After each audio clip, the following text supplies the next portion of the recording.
ഞമ്മളെ തലശ്ശേരി ഇങ്ങനെയാണ്. ആകാശത്ത് പൂത്തുനിൽക്കുന്ന സൂര്യൻ.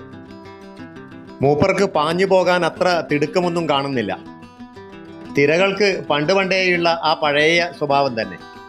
കുഞ്ഞിനെ സ്നേഹത്തിന്റെ ബാലപാഠം പഠിപ്പിക്കുകയാണ് ഈ ദമ്പതികൾ. സന്തോഷം ആരോഗ്യത്തിന് നല്ലത് തന്നെ. ആകാശത്ത് പരുന്തുകളുടെ ഈവനിങ് ബീറ്റ്. കിടപ്പ് വീഞ്ഞപ്പെട്ടിയുടെ പുറത്താണ്. എന്നാൽ മുഖത്ത് ദ ജംഗിൾ ബുക്ക് എന്ന സിനിമയിലെ സിംബ എന്ന ലയൺ കിങ്ങിന്റെ വിചാരമാണ്. പെട്ടിപ്പുറത്ത് കയറാൻ പറ്റാത്തവരുടെ കുസൃതി താഴെ. അതിലൊന്നും ഇടപെടാതെ തല നീട്ടി ഒരു കിടത്തം. തലശ്ശേരി തീമിൽ നല്ലൊരു ചുമർചിത്രം. ഇവിടെ കടലിനെ നോക്കി ഒരു ചായ കഴിക്കാം. ഇനി ജീവിതമില്ല എന്നറിഞ്ഞിട്ടും മറിഞ്ഞു വീഴാതെ ഒരു പോരാട്ടം. ദീപങ്ങളുടെ അലങ്കാര വഴി കാണാൻ നന്നായിട്ടുണ്ട്. ഹെർമൻ ഗുണ്ടർട്ട് കാലത്തെ പഴയ ക്രിസ്ത്യൻ പള്ളി. പിന്നെ മനുഷ്യന്റെ അവസാനത്തെ ഒരു വിശ്രമ ഇടം.